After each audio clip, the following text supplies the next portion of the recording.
Welcome to Takeoff Time. I'm Jake. I'm Eric. And I'm Ty. And we're Jet Running Club. Club. Today we have an extra special guest with us. You may know him from being the man with the metal detector on the beaches of Lake Michigan. You might have seen him on an aircraft carrier in Japan. You know him from Life on the Wild Side, Brock Eves. We'll add that in. But yes. All right, we've got pretty much the standard segments today. You guys are lucky. We get three questions of the week this time.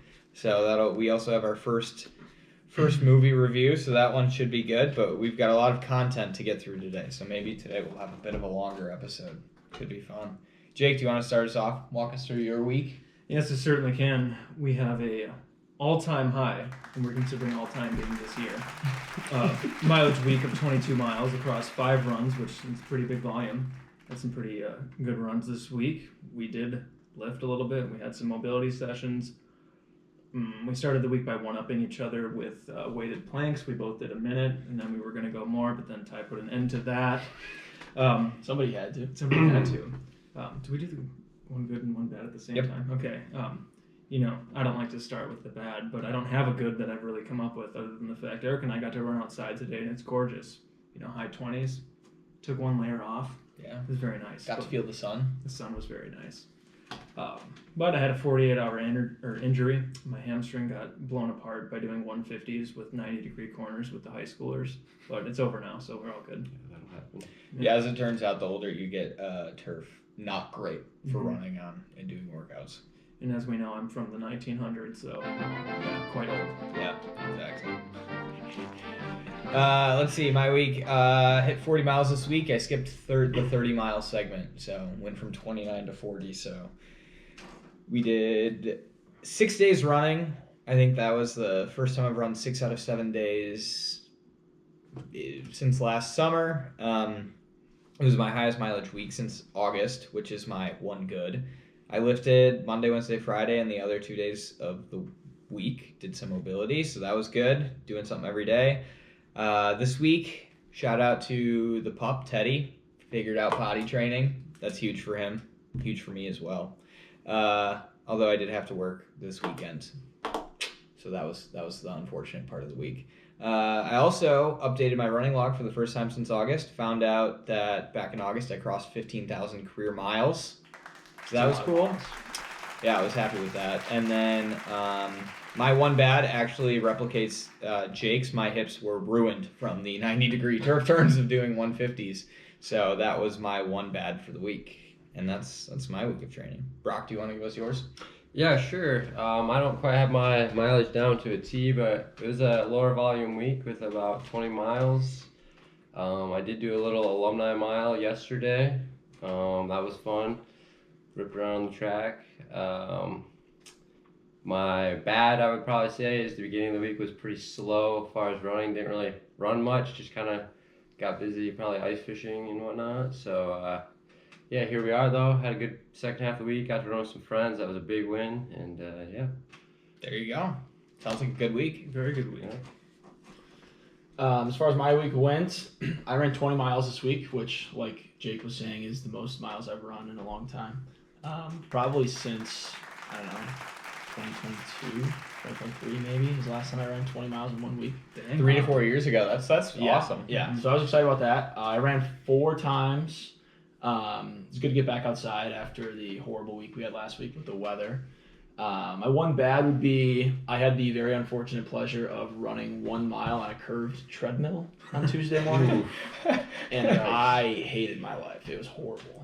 I mean, I was either running 10-minute pace or 6-minute pace, and there was just no in between. Luckily, another treadmill became available, so I could finish my run. Yeah, Otherwise, I think all of us are in agreement that curved treadmills suck. Yeah, I was about to quit and go run on the turf. I've never ran on one. Really? Don't do it. Consider yourself lucky. It's horrible. And my good would be that this is the most miles I've ran in a long time, and it's cool to be ramping up mileage again. I like that. So yeah, I'm happy with the fitness is coming. Yeah, we're getting there. Yeah, you actually. It was one of your faster runs as well today. Yeah, it felt good. So I'm excited about that. Ty runs considerably faster outside than inside. Yes. So we just got to get him outside more. Yes. All right, this week in running, there's a lot that went on. I'll start. So today's Milrose Games, so I'll preview some of those races. But let's go over some of the races that have already happened. First thing, this isn't even a race. Do you guys know, at least are aware of Sha'Carri Richardson and Christian Coleman, sprinters, American I sprinters? know who Christian Coleman is. Well, they were both arrested. So Sha'Carri was driving like 100 miles an hour. So they're dating. Let's preface this I with didn't this. know that. So they actually, Sha'Carri, I believe, was detained for assault in the airport for just like whomping on Christian in the airport last year or something. Goodness. Anyways, they were both arrested. She was arrested for speeding because she was going over 100. And then Christian Coleman was arrested for both resisting arrest and drug paraphernalia. So Wow. that's a developing story. I think that was Saturday or Friday. Yeah, so that's interesting because I think both of them have world medals and stuff. Yeah. This article just says driving over 100 miles an hour, so we can only imagine how fast it actually was. Yeah. I mean, I think Ricky Bobby says it best, though. You're first, you're last. Yeah. They know how to go fast. That's all we know. And now into some of the races. At Boston, we had an American record in the 800 from a Wisconsinite, Roisin Willis, 157 Insane. high American record at Boston. Took second, though, to Izzy Boffey of Great Britain, 157.43, who ran. She's now number 8 all time in the world in the indoor 800. So is she a full-on pro now, or is she still Roisin? running? Yeah. Yeah, so she's enrolled at Stanford, but she's a full-time pro for New Balance. New Balance. Okay. I think this fall was like that transition. That's awesome. It's a nice Good for setup. her. Yeah. I mean, she's still getting a Stanford education, so can't be that bad. And then last week we talked about the U16 outdoor world record in the mile being run, 3:53. That was Sam Ruth. He destroyed that. So he did that in New Zealand last weekend. Came to Boston this weekend, completely different hemisphere. Ran 5 seconds faster. He ran 3:48. He's 16 years old, and he ran 3:48 at Boston. It's a U18 world record. It's a New Zealand overall record, and he's 11th all time in the world. It was also his first ever indoor track race. First ever indoor track. Yeah. Goodness. Yeah. So that's that's insane. 3:48. So, I mean, who had the previous one? Nick Willis, probably? It might have New been Zealand? for New Zealand. Actually, no, it was, oh my gosh. I saw this. It's like, who's Sir Walter Myler named after? I think it's whoever that guy is. I'm pretty sure it's, yes. Oh, Walker. Sir John Walker. Not John Walter. Walker. Okay. Sir John Walker. When was that from? 1982. Oh wow. 3:49.08. Yeah. So 3:48.88. And you said this kid's 16? Yeah, he's 16 years old. Heck. Nick Willis used to have the indoor record with 3:51.06 Okay. Wow. from 2016. Gotcha. Oh, because he broke the outdoor record too. No New Zealander has run faster than that, period. Outdoor or indoor. Fastest New Zealand Ever. miler Just ever. 16. That's insane.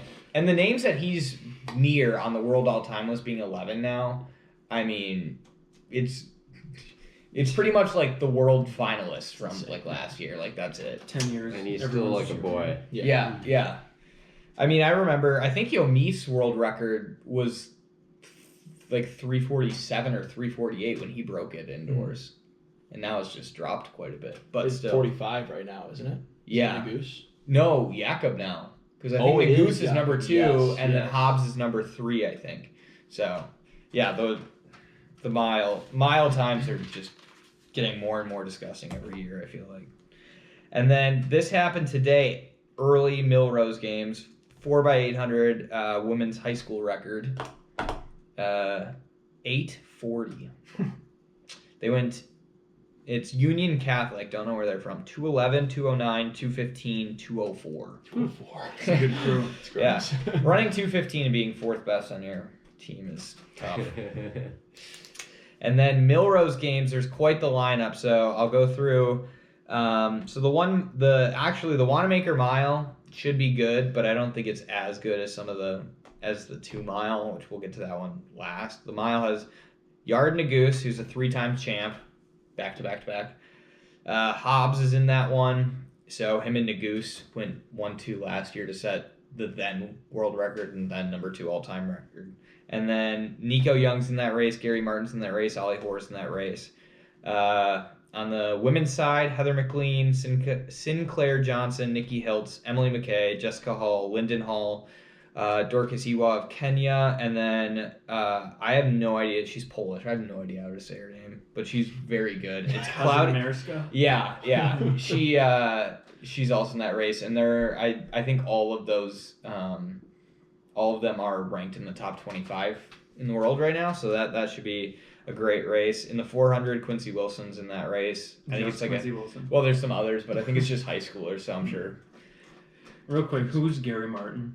He runs for Virginia. He was a sub-4 high schooler. He's from Pennsylvania. He's kind of always at the top of NCAA lists, but I don't think he's just like second, third, or fourth like every time. Okay. But he's right up there. Honestly, he's like how Grant Fisher was in college. Okay, so he's always good, but Yeah. not the winner. Yeah, but it's just like if you were to take his times out of context and put him, 3 years ago, he would be considered one of the greats. Sweet. In the women's 1K, Addie Wiley, who I believe was the high school 800 record holder or something like that, Sage Herta-Klecker, Maggie Congdon, Sige Deguma, who I believe is a medalist from last year, and Gemma Riki, who I believe is also a medalist. They're all in the 1K, so that should be pretty solid. And then the 2 mile, this is the one Grant Fisher scratched from because he's sick, but you've got Drew Hunter, Josh Kerr, Graham Blanks, Cooper Tier, Ethan Strand, Parker Wolf, Jordy Beamish, Kai Robinson, Jake Whiteman, Cole Hocker, Habtum Samuel, and Edwin Kurgat. That's going to be a race. Wow. Big, good one. Yeah, so that one, I believe from now is actually only in about an hour. So that one there should be some fireworks in that one. Wow. Could be a world record, I think. Yeah. Very well. Yeah. What's the world? Can you look up the current world record? Do you know what it is? I'm not sure. I think it's sub 8, but I forget. Yeah, I think it's 750. Whoa, I could be wrong. I think it's 756, 754. Okay, Jakob ran 754. What? 754.10. Oh my Okay. gosh. That was outdoors, though? Oh, it does. Yeah. Do we want the indoor? I mean, they could. Who No knows help what for they- context. Yeah. 8 Josh Kerr, flat. 8 flat. Okay, so no one's ever actually broken 8 Okay. indoors. Jakob ran 754 outside. Yeah, that's horrifying. It's our 4x8 high school record. Really? Yeah. And it was at Milrose Games. Pretty cool. Well, hopefully we see another world record today. I mean, honestly, I think if someone breaks the world record today, I think there'll be at least 2 that break it. Yeah. I think it's that kind of race where I don't think it'll be someone breaks away and runs it. Right. Is this streamable? Or is it Yeah, it should. My guess is Flow Track. Otherwise, sometimes Milrose Games some of those are on like Peacock because of the NBC Sports. So, yeah, but another very solid week in running. But I think we can get into some of our opinions for this week. Some of our strong opinions. Got our hot takes, performance of the week, and song of the week. Ty, do you want to start us off this time? Sure. My hot take, I don't think it's going to come to us as a surprise to any of you guys. I think this came to me because this is what I ate for lunch yesterday and for dinner yesterday and kind of for lunch today. Chicken tenders are a top 3 to top 5 item on any menu at any restaurant. At a restaurant? Any restaurant. Chicken tenders are top 5 at the least, potentially top 3. They're consistent every time. They're always good. If you need something, that's your go-to option, always. It's always going to be good. I think for parents of young children, they might agree. Yeah. I was going to say, at 11, I would have agreed with you. Yeah, as an adult, I don't know. Unless you're going to like fast food, I don't think chicken tenders is I don't know. I don't know the last time I've ordered chicken tenders at a non like Cane's or something like that. Literally did it last night. Well, you did it twice. And today, yeah. Where'd You go did last today? night? Well, I had mac and cheese with chicken tenders on top of it. For I lunch kinda today? counted it, yeah. Because correct me if I'm wrong, but I'm pretty sure you had chicken tenders for lunch and dinner yesterday. I did. Where did you go for these? There was a restaurant out in Maguanago, and they have mac and cheese, but one of them has chicken tenders on top of it. Okay. So I was like, all right, fine, I'll do Okay. it again. That's I knew it was my hot take for today, so I thought I would just double down. I'm not going to say that it doesn't taste great, Exactly. but It's true. top 5. on any menu. Yeah. I think so. I think they're just always up there. Interesting. Hot take. It is a hot take. I don't know about that one myself. But yeah, what can I say? It's your preference. Whatever. Yeah. Jake's irritated with time this time. Too many He's always toners. irritated with Yeah. somebody over there. Brock, do you Somebody's have always a, saying something. do you have a hot take? We can circle around. All right, Okay. all right. Well, you go next. All right, so this one has to do with travel. When I'm in an airplane, I don't like reclining the seats on an airplane. Oh, I agree with you. I'm in a full agreement with So that.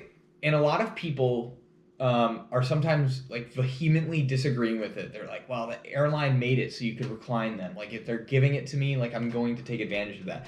And it's like airline companies are the fact that that's your basis for ethics on an airplane. Like no, They go just far because it's off there there. does not mean you should use it. If you recline your seat, you instantly, if there's a screen, worse viewing. If the tray table, more in your lap, and if you are average height or above, your knees are getting bumped into every time. Yeah. And it's a good 2 inches. that Yeah. You get to recline back. Yeah, I don't think the added comfort, you might gain like 5% in the comfortability aspect, but the person behind you is losing every ounce. That's true. I would agree. I just went on a very long flight recently, and I would even agree with that. I like refused to recline my seat. 'Cause Yeah. It just didn't feel courteous. Yeah. I don't know. So I think that, yeah, airplane seats probably should not be reclined. With one exception, if you're in first class. That's true. Yeah, I think you get enough leg room there where I feel like those are the only seats that are actually meant to be reclined. It's quite Because an they design experience. leg room thinking that everyone's going to be Mhm. reclining. If you have your tray down and you have like a drink on it and somebody reclines it, does it stay flat? Does the tray stay flat?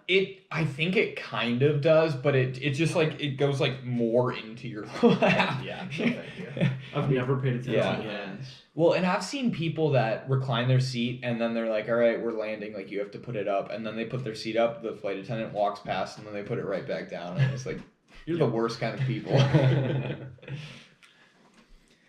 How about your hot take? This one might be divisive, I don't know.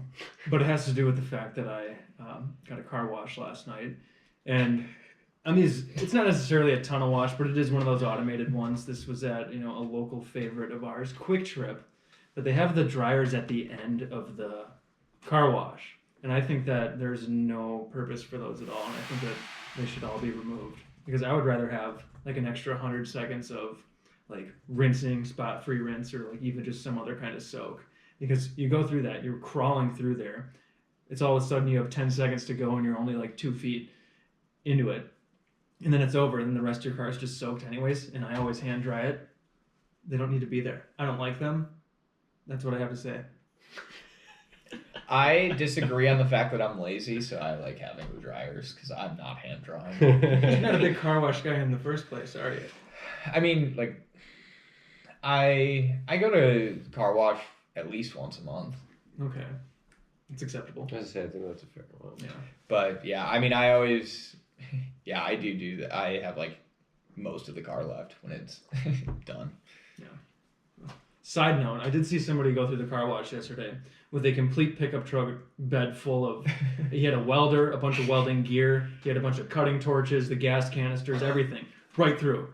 No problem, didn't even hesitate. I was like, do I need to tell him that he has that in the back of his truck? And he went in, no problem, and just drove out. Is that something that people do? Has anybody else ever seen anything like I've that? never seen anything like I that. think that's just blue collar America. Right there. It's finest. Yeah. Can't have dirty garbage. Like I told you, he's just cleaning his tools at the same time. Yeah. They might rust real quick, but Somebody's got to do it, I guess. yeah. All right. performances of the unless do you have a hot take? I do have a hot take. All Oh, I right. can't wait for So this. something that really frustrates me in this world is that people feel the need to buy things because they're on sale, and they think they're getting a good deal because it's on sale, but like they don't need it or they don't need it now, and that drives me nuts because it's not a deal if you don't need it to start with. So Right. If it's $100 and you're buying something on sale for $50, you're still spending $50. Yes. You're not like gaining $50. I agree with you. yes. Now, do I think it's good to deal shop when you're looking for something specific? Yes. Yes, But just out of the absolutely. blue, walking through the Yeah. store, no. Yeah. I feel that way when I'm at the grocery store and it's like buy 6 cream cheeses, get another one free. And Yeah. you see all these people with so much cream Yeah. cheese in their cart. I'm like, you're not gonna use that. Yeah. Just buy the one that you need and then move on. The one thing that I almost always do is like non-perishables that we're getting. Then if it's like cans of tomato sauce or something, I'm almost always like, all right, just buy as many as we need to make it cheaper because we're gonna go through them at some point. Mhm. But It's yeah. honestly, it's predatory to like have those sales like that. yeah. Yeah. I think in college there were a couple times where there were deals. I think it was like Campbell's soup where it was like buy 6 get the 7th free. It was like I don't know how worth it is. Right. How much Mainly are because they? I'm shopping with a backpack. Is it really worth the lost space to save an extra 65 cents? Yes, That's a good take. that was a good take. All right, should we go performances of the week? So, All right, who wants to start? Brock, do you have a performance of the week that you know? Is this athletic related or just It can be anything. anything? The first week mine was my truck's anti-lock brake That's system. right. I so- thought that was pretty funny. Yeah. I will loop around again. If that's Okay. all right. All right. I can go first on this one because it involves Brock. Friday night, we went to go get Brock the tripod that is now supporting the camera that we're filming with here. And we walk into this nice camera shop in Oak Creek. There's a gentleman working there. We walk right in. We're kind of standing near the tripods, and Brock's like, I want this kind of tripod. This is what I'm doing with it. And he said, here it is. And he had it in his hand. He's like, this is what it does. It's made out of carbon fiber. It's super light. What do you say? And Brock's like, yep, all good. Paid for it, and we walked out the door. What? 5 minutes. That's awesome. That's It crazy. was pretty legendary. I've never seen work like that before. People don't do enough research before they shop with a lot of things. Right. And And this I- just happened to be, all Yeah, elements came together. And I think I sometimes research too much, so it was nice to have a refresher of just like this guy knew what was up. Yeah, yeah. It's always sometimes those like smaller shops don't necessarily like they just have like basic like their employees don't necessarily know anything about their products as Right, much, and that can be annoying. So when somebody does, it's like, oh wow, this actually worked out really Yeah. well. Nice. Yeah, I thought that was pretty fun. My performance of the week is actually the high schoolers that were at winter running on Friday. There were only like 10 of them. They had a pep rally earlier in the day, so a lot of them were like, school's over, whatever. It's weekend. It's cold out, which, I don't blame them at all. But the high schoolers that did show up, there was a lot of them were lifting heavier than they ever have that winter. A lot of them were deadlifting. They were putting up some good weight. The run had some good conversations. High schoolers talking about investing. Wow. Love to see that. And then, yeah, they were talking about that. I was also asked why, like, what I like about coaching, why I want to coach, and I thought that was a good question. How'd you answer that? So my answer was that, like, I had a really good time running in high school and finding out how good at running I could be. And so the fact that, like, I could help people, or the idea that I could help people become, like, their best selves as runners and figure out who they are and stuff, I think that's fun. And that's what I like doing. Like, there's been a Great few answer. people, I've only been coaching for, like, a year, but there's already been a lot of people who have set some big PRs, and, like, seeing the like realization, it's people that haven't had that feeling before, and seeing them have that feeling, that kind of like that feeling that kind of really cements you as like a runner, that makes you want to keep doing it. Seeing that and helping them get to that point is super, super rewarding. Absolutely. So that's how I answered that. No, great answer. But yeah, no, the high schoolers, they were lifting a ton, getting it done, and yeah, so they're the high schoolers at winter running performance of the week. Excellent. Ty? My performance of the week is chocolate chips. Period. The last couple weeks have had a horrible chocolate craving after dinner, and I don't know how to fix it.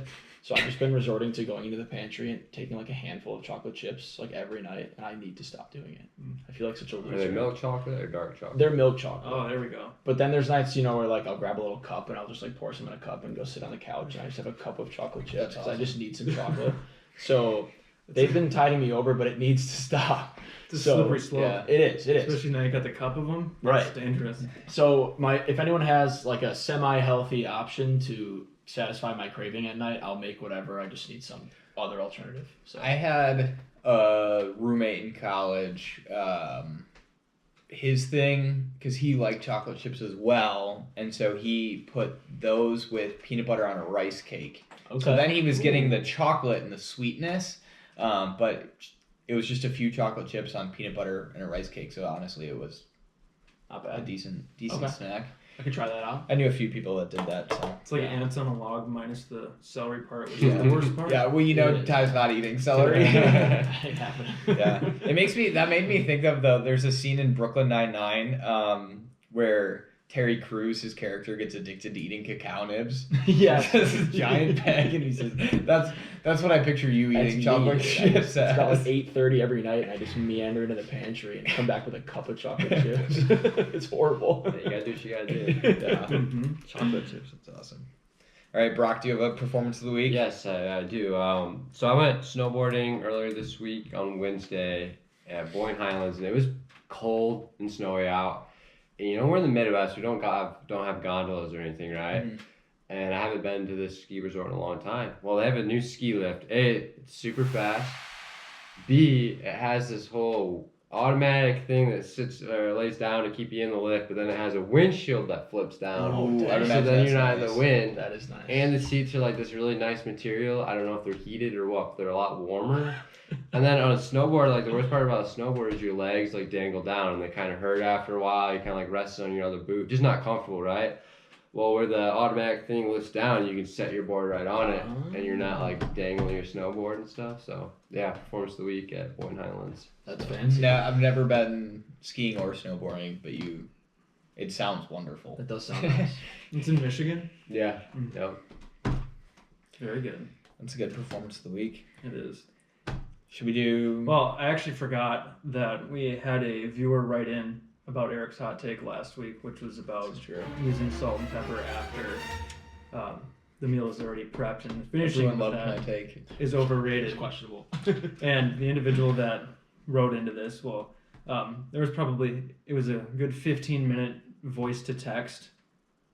You could call it a paragraph, but it was gargantuan, and so I summarized it up. But it was very respectful once you cut out all of the profanity.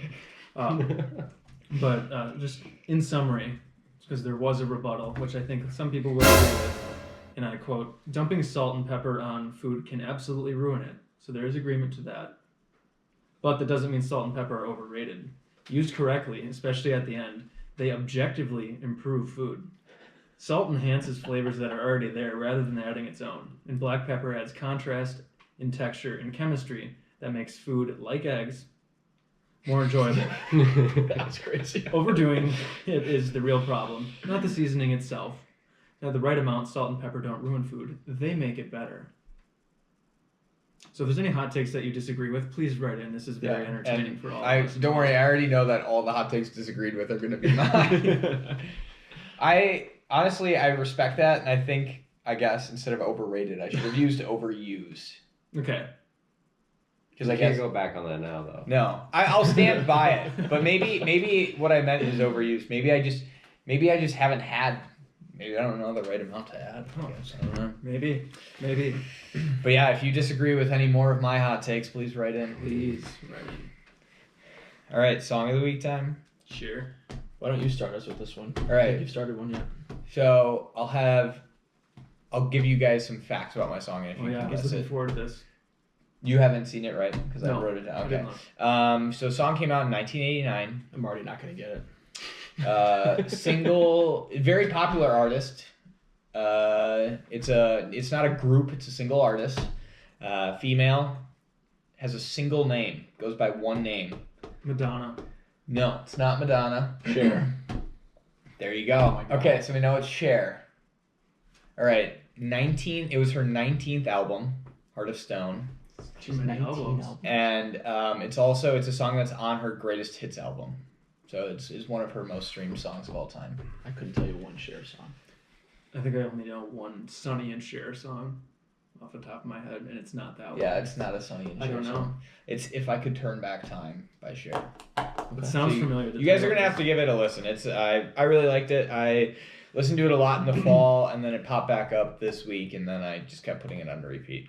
It's a really good song. So is this like a random? It just kind of popped back into your Yeah. routine. And... Yeah, I just kind of popped back into it. I was thinking of songs of the week, and I was like, I remember in the fall this song that I hadn't heard before, and I thought it was really good, and then I brought it back, and I love it. it's here to stay. Love it. Good stuff. So that's my song of the week. Awesome.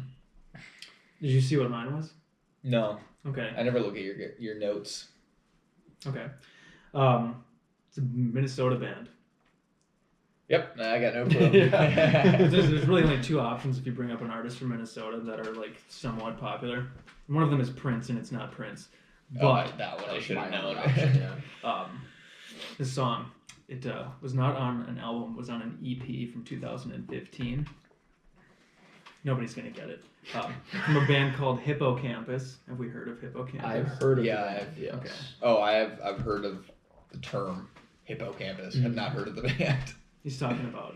Yeah, It's all right. anatomy. The song of the week for myself is South by Hippocampus.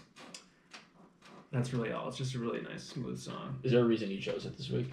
Yes, it is because a friend of mine, or two friends of mine, we have been compiling playlists once every month for going on 6 years now. And this year, the person who kind of like curates all the playlists burned us CDs, like mixtapes of the greatest hits over the course of the last 5 years. And on one of the greatest hits CDs was this song. And I hadn't heard it in a little bit, and it just came on, with the mixtape. And it was just a nice little reminder of our history that we have as a group in our playlists. And it's a good song. Check it out. Nice. We'll have to listen. I'll have to listen to it. I do listen to last week I listened to both of your songs after the fact. They were both good songs. I hadn't heard either one of them before. I had not heard Real World by Matchbox 20. Okay? I'm shocked by that. I am as Yeah. well. Because I heard it and I was like, this kind of vibe is familiar. Because there's a couple good songs I think that have a similar vibe. Yeah. But no, I don't think I've actually heard that song before. Played on my run today. Yeah, it was a good song. Guy? I have been on a kind of more like a low key, like chill music kind of a kick. I don't know how to describe what I'm trying to say, but when I drive to work, like early in the morning, I want something that's just kind of like more mellow. So I have been on a John Mayer run recently, and I picked Heartbreak Warfare as my song of the week this week. I've been listening to it like nonstop for the last 4 or 5 days. It's a good John one. Mayer is killer. I also don't know that song, so it's You gonna be might another, recognize it, but it's so it's good. gonna be another week where I learn two new songs. But now I've been doing a thing where I try to like guess. I'll play the song of the week playlist and I try to guess which song it is within the first couple notes. So I'm expanding my music knowledge. I like that. It's kind of a crazy way to start the day. Yeah. Listening to Yeah. that song. Me? Yeah. It's what I was listening to on the way to the high school at like 5:30 in the morning before we left. Is that why you were crying? Yeah. Makes sense. He wasn't actually crying. But Brock, any song of the week off the top of your head? Yeah, The Nights by Avicii. That's a good Avicii's song. just, a pretty good artist that really hits home with me sometimes. So, and I had a long drive and had some Avicii rolling. So, nice. There you go. Rest in peace. That's a good Yeah. song. Yeah. It's gonna go on the playlist. Absolutely. First Avicii song on the playlist probably won't be the last. Will not be the last. All right. This is the segment we've all been waiting for this week. Questions of the week. Yeah. So you guys get a few. All right. Should we start with the most divisive? Or should we finish with that and go lighthearted first?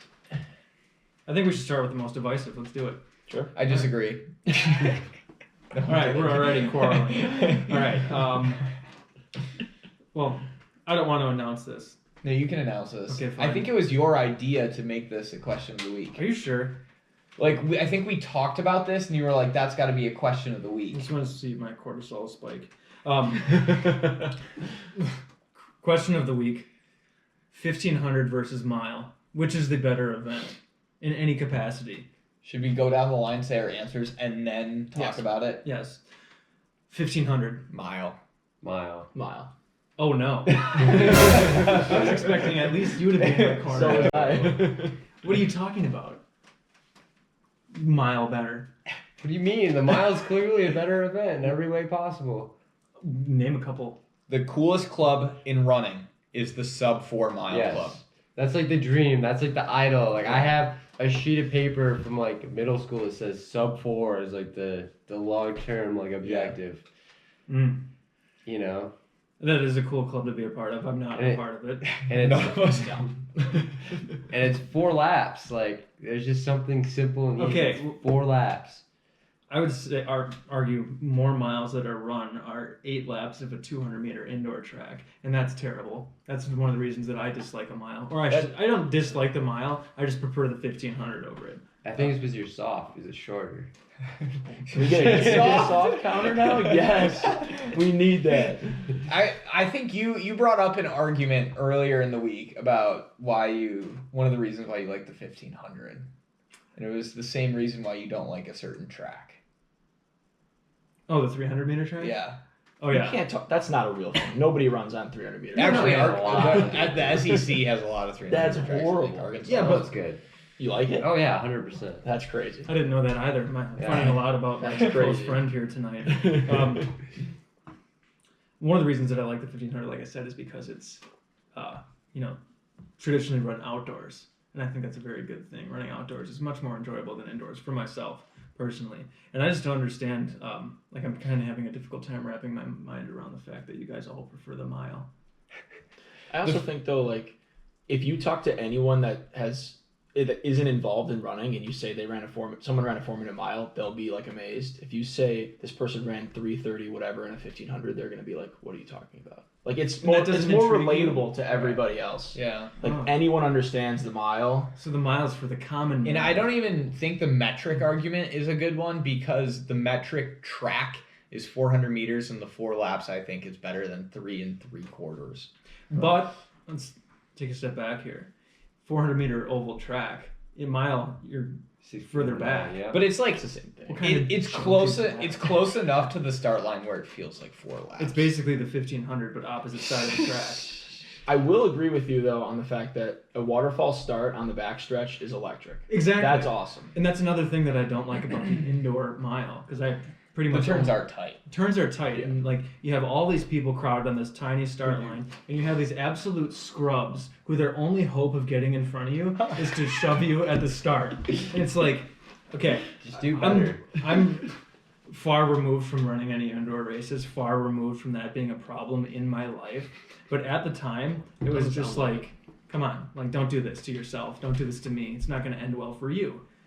At the 1,500, you get to all kind of, and then you got to be the hypotenuse, and you just are in lane 1 at the very end. I do not agree with this at all. I think both of them are a fiasco in a big race. Like it doesn't matter whether it's indoor or outdoor. It's all a cluster if it's a big enough race.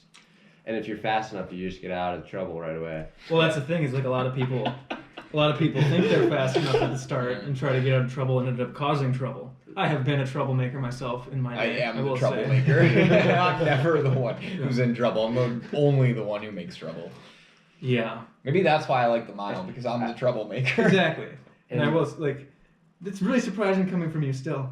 Just because I would consider, at least at the time when we were doing a lot of competitive running, that was kind of our bread and Right. I butter mean, like distance. objectively, I've ran much better in the 1,500, but just for the mile has a lot of history. You know, Okay. like you look back in history, Yeah. and it's the mile like breaking 4 and this and that. Where you look at the 1,500, nobody's like, oh, breaking 3:30 and this whole big ordeal. It's just like I mean, would you like to break 3:30 in a 1,500? Would that be something that intrigues I you? think I would rather break 4 in a full mile than break 3:30 in a 1,500 and never break 4 in the mile. yeah. I From honestly Utah. think I would agree with that. Yeah. Okay. Everyone remembers Sir Roger Bannister. Yeah. No Wow. one remembers the guy who broke 3:30 for the first time. Yeah, I have no idea actually who don't did know who it was. Yeah. I feel like if you break 3:30 though, like that's not a fair comparison to sub 4. Like Because it's faster. way faster. Yeah. But Well, that's the point, though. There's no It's like more impressive. magic number, like in the 15. okay, so those are all because of the history. That's why you enjoy running the mile better. Yes. You're like a part of the history. Yeah. Anyway. I wonder how far we could take that argument about being part of the history with all other things we participate in. Probably go down some very dark roads. Yeah.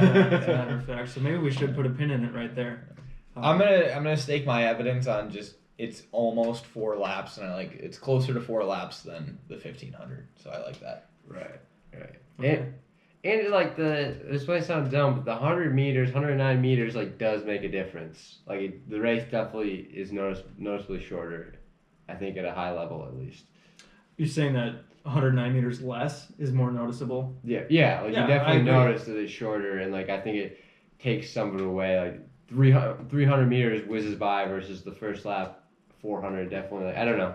Which is a reason that I like it, because I am not a distance runner. Okay. The 1500 was about I guess technically the mile was like the highest I would really go. But the 15 is closer to an 800, which is it's the easiest Yeah. event in all of running is the 800. I shouldn't say all of Alright, running. alright. The easiest event I would for a not- middle distance athlete, because it's over so quickly. Yeah. And the reason that 800 is the hardest one. the reason that I'm bad at longer distances is because I just don't have the mental capacity to sit there and grind for that long, which goes against everything that all three of these people That believe sounds in. like soft. I understand. But like the 800, like I don't even feel it. I was limited by nature when it came to that. I'm curious. I am curious. This is my final point. I'm curious if you would have a different opinion if in college you had run the 1500 indoors and the mile outdoors.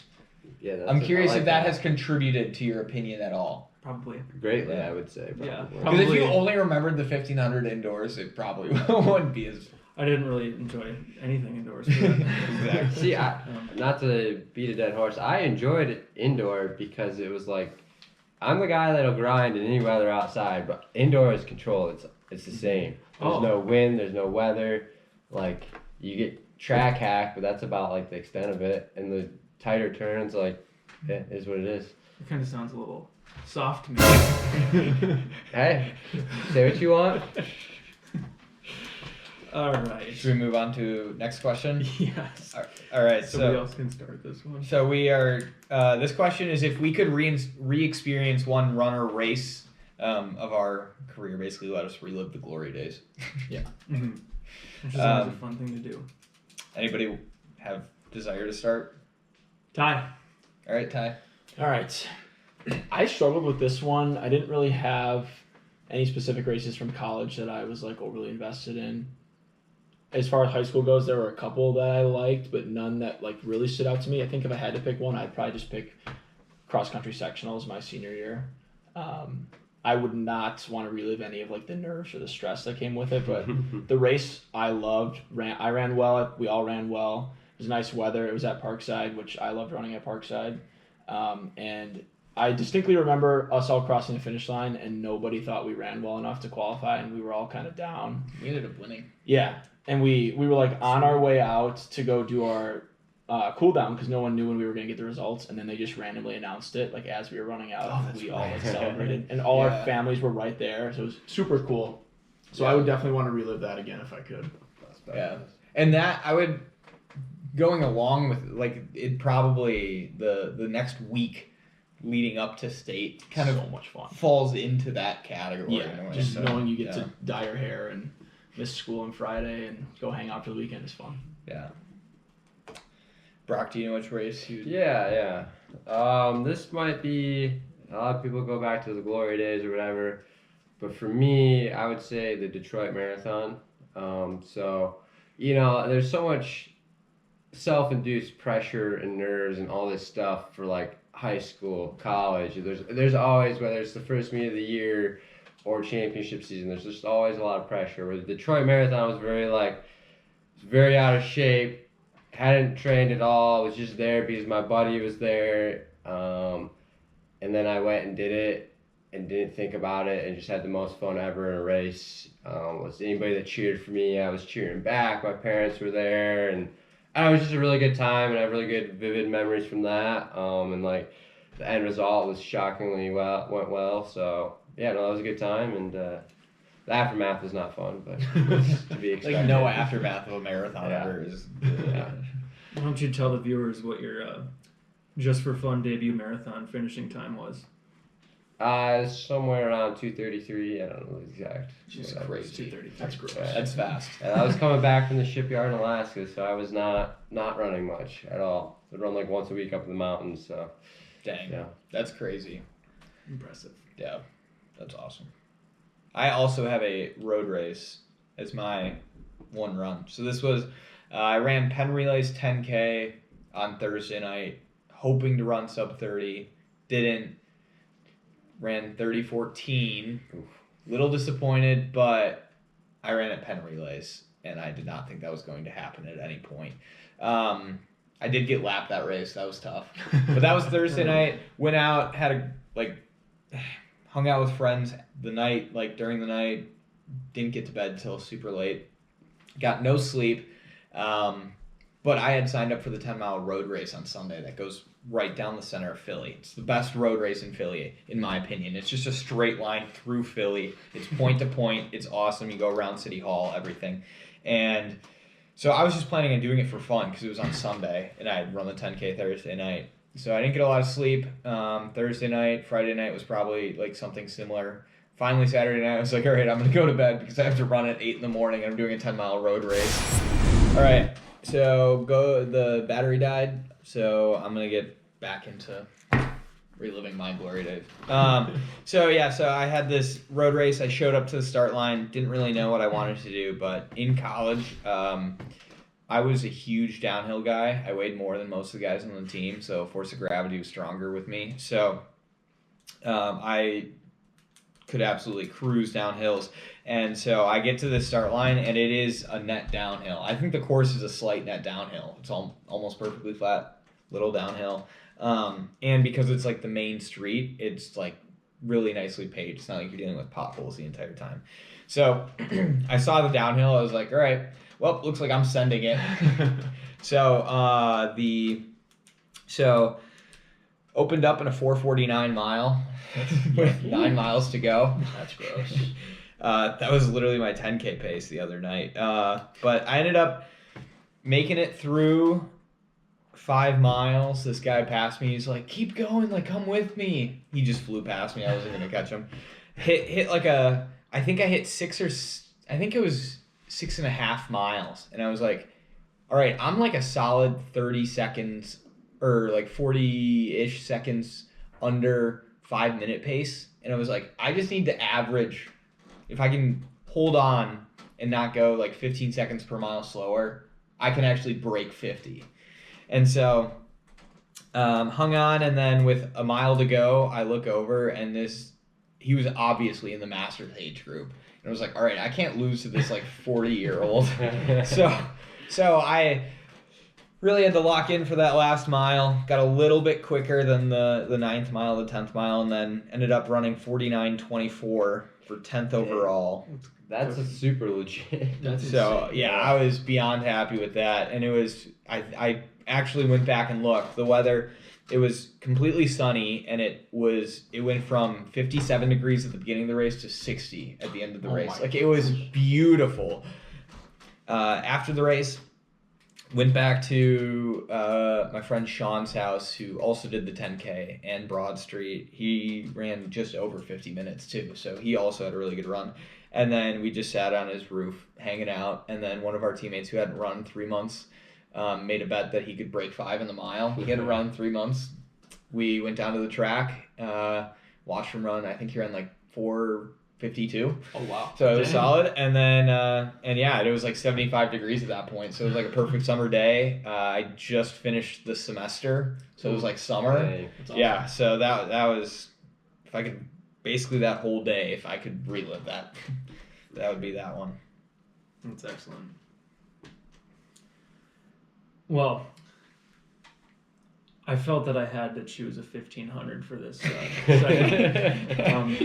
Even though I think the most fun I've ever had during a race was 2 years ago, Door County Half Marathon. But if I really could re-experience a race again, it would be the 2019 Phil Eston Challenge 1500, in which my at the time teammate Brock Eves was in the same heat with me. We finished about a second apart from each other, but the way that we had to do things, because we were in Kenosha traveling to La Crosse for the race, and we had people in the earlier sections of the 10K. So we had to get up really early and get there early for that, okay? So we left around 5 o'clock in the morning. We got there, I don't know, at some point. And then Brock and I weren't going to be racing until like 7:30 p.m., maybe 8 o'clock, because they do the 1500 late at that meet. And so he and I, we're not very good for each other on race day. Like if somebody says something that makes the other person anxious, the other person will top that and it'll just keep climbing. And when you have 14 hours to climb, it's a little out of hand to say the least. So he and I were both not in a great space mentally going into that run. And then we always used to do this thing before we would race with each other. It's like we'd like walk past each other and we'd high five up top and then just drop down and high five from behind. And we messed it up every time. Like we ever barely nailed it. And that was the first time we ever nailed it before a race. And then the whole day was like, it was kind of windy. The sun was out, so that was nice. But then all of a sudden, calm as can be. Beautiful night. We were in the fast heat. And there's a lot of really good athletes in it. And we just got out. The whole race got out kind of, conservatively. So we were just chilling and then it just was over in the blink of an eye, and we both ran pretty well. And it was, again, gorgeous night. And then immediately after, our coach is like, what do you guys want from BA Burritos? Which is a burrito place in La Crosse, it was the first burrito I've ever had, and the best burrito that I've ever had. And then we were looking at the menu, dynamite steak burrito. Then Brock just give me whatever you're getting, because he was a little worse for wear than I was at the time. As you can see at the picture right here of us after the race. Insert the picture later. Yeah, picture here. Yes. This is it, by the way. But as you can see. It's a great picture. But that was another one of those situations where it was just like everything came together and it was just so much fun, well worth the wait. And then after we just, we're sitting in the back of the bus eating our burritos on the way home because we pretty much left immediately after. I would do that again in a heartbeat. It was very fun. But yeah, that's it. There was one time, my first 10K in college, me and Sean went to, there was only one place open for dinner after, and it was at William and Mary, Williamsburg, Virginia. Oh, yes. And it was a bar, so I wasn't 21, so Sean had to go in to get us both dinner, and I was just standing out there, and the guy was like, you're really just getting dinner, aren't you? And I was like, yeah, I just ran a 10K, and he was like, all right, you can go in. That's awesome. So then there's a selfie, maybe if I find it, I'll put it up, but it's just me. It's just a selfie with a bunch of randos in the background. It's just first time in a college bar. It's awesome. But, all right. You can introduce the final question. Okay, so final question, and we're doing a lot of questions tonight. It's a good thing. But Brock, in a few months here, well, actually, is it 3 months until tomorrow? Something like that. Okay, is hiking the Pacific Crest Trail, start to finish. And obviously, with a hike like that, you can't really bring that much stuff. You need to travel as light as possible. And so this conversation came up between us the other night, and I thought this would be a perfect platform for us to discuss it.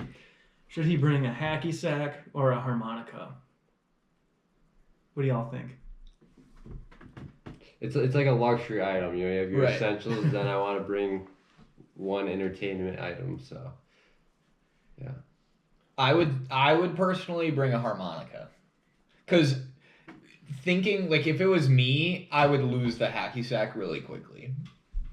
I would Kick it down a mountain. yeah, I would do something and it would be gone and I wouldn't be getting it back. I think the harmonica, I'd have a better chance of ending my hike with it. That's fair. I'm in the same boat. I think harmonica is the way to go. I think that's more entertaining. And I also think, in terms of me, I can't hacky sack at all. So even thinking about that sounds impossible, especially while hiking a trail. I guess my thought behind the hacky sack, the only thought was just that you kind of end up having a little trail family or something like that.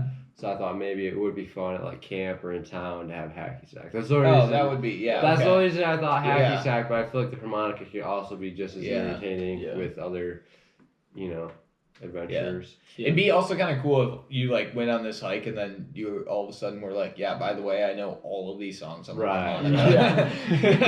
I'm not talentedly gifted in the music industry, so that would be a blessing. Yeah, same You have a few here. months to practice. Yeah.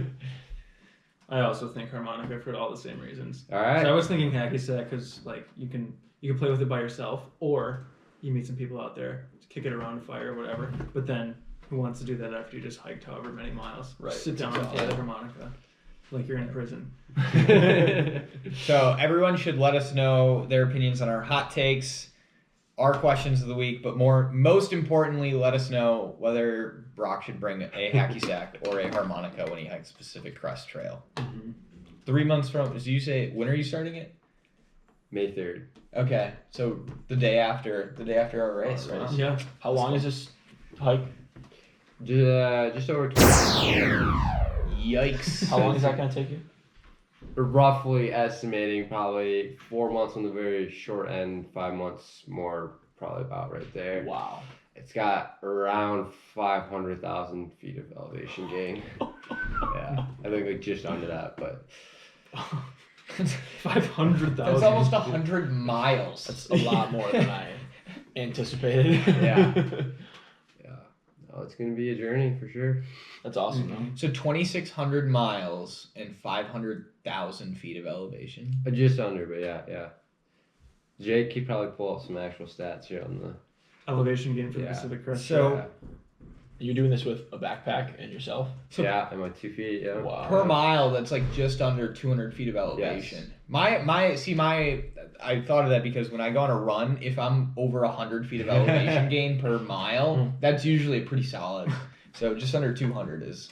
What do you got over Yeah, there? about 489,000 feet, some 145,000 meters over its 2,650 mile length. That's crazy talk. Wow. I wonder if when you're done with that, your re-experience it's going to be hiking them. Can we just say right now though that when you're done you have to come back on the pod? So you Oh have to yeah, update? definitely, Mhm. definitely. Perfect. Yeah, Cool. a little recap. Let's go. And then we'll know if he brought the harmonica or the hacky So, all right, next should we do the movie review? First movie review on the pod. Mm-hmm. Okay, so this movie, I looked up some facts on it. It was released in 1941. It got an 8.2 on IMDb, 99% on Rotten Tomatoes. Classic. And it had under $1 million budget. Now, it was released in 1941, so the budget, $1 million budget, I think it was like $840,000. The $1 million budget would be equated to like $22 million today. Still a cheap movie. Yeah, considering a lot of movies are like $250 million nowadays. So low budget, relatively movie. And this movie is Citizen Kane. So most of our viewers have probably never seen it. It is objectively a very funny film to review for your first ever Yeah, movie review. yeah. It is, yeah. Of all the movies we Yeah. could have picked. So I think, should we give our ratings and then why? Yeah, Do you want to start? sure. I kind of come from this mindset of who am I to rate anything that is somebody else's art at anything less than a 10 out of 10. But in this particular case, I think I was going to rate it at a 10 out of 10 regardless. Because I don't watch a ton of movies, usually only on airplanes. And this moved me more than most movies do. Not in like a super emotional way, but just like every little thing that was done, you could tell was done intentionally. And that just kind of blew my mind.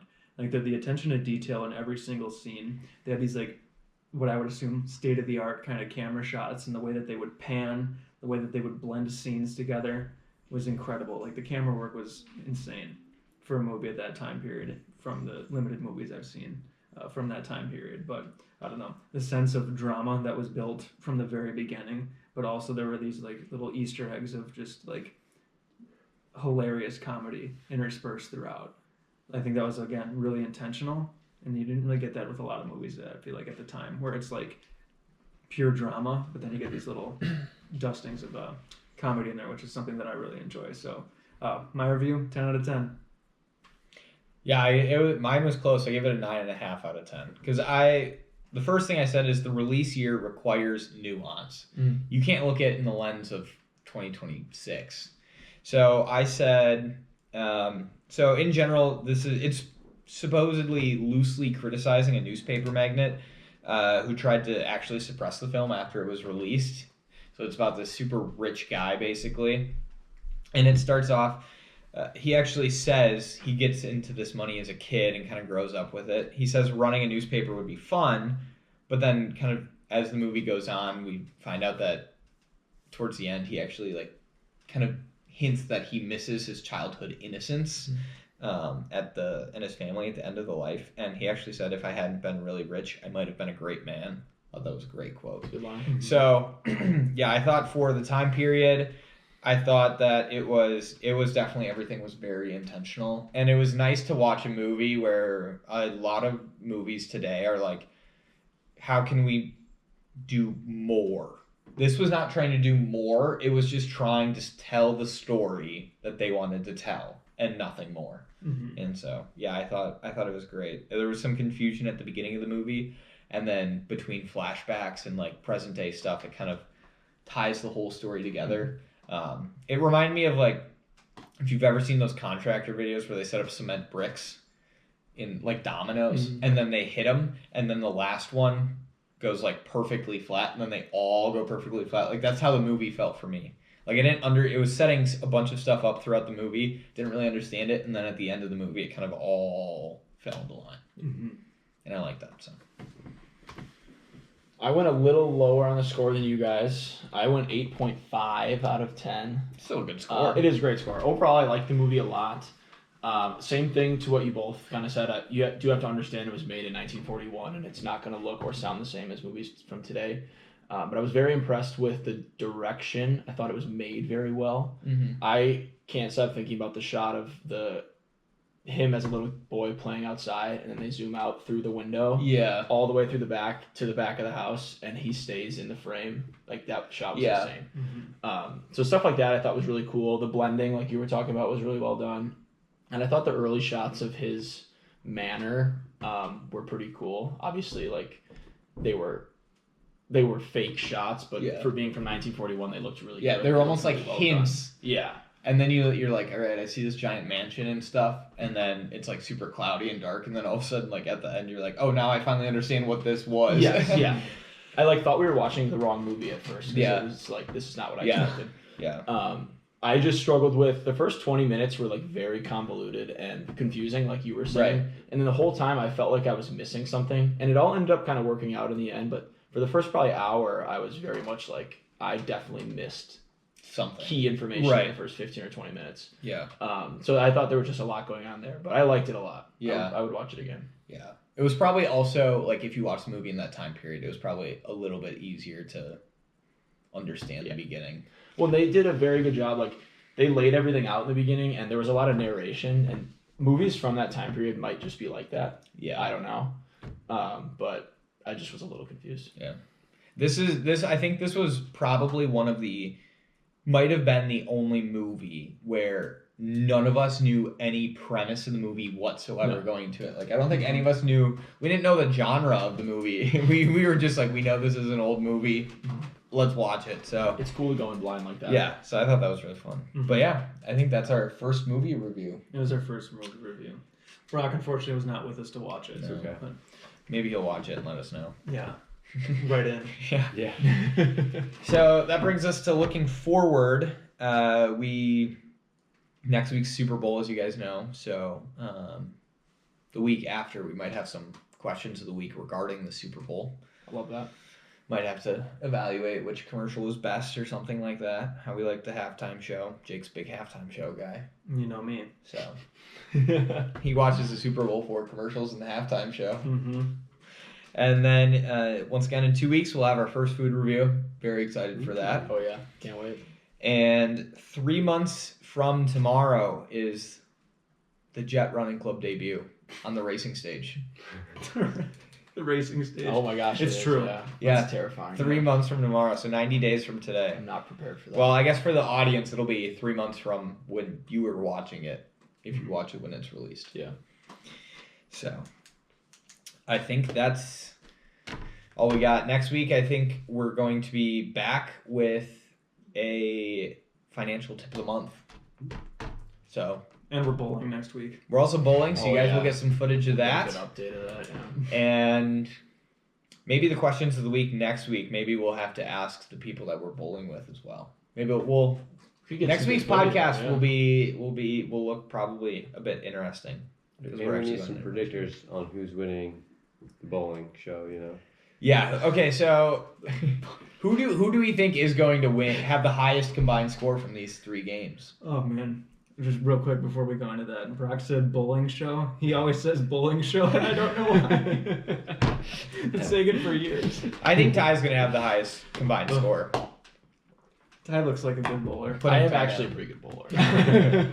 I may or may not have bowled in a league in middle school for like 2 or 3 years. Okay, so Ty's It's not winning. something I tell a lot of people. If you watch Ty run, the way his hips move tell you he's a bowler. Yeah. In a weird way, that makes sense. Yeah, I'm not a good bowler, but still think I can beat Eric. All right, there's some competition going down. So, all right, I think that does it for us here, and we hope you guys enjoy this longer podcast episode, and we'll see you guys next week for another episode of Takeoff Time.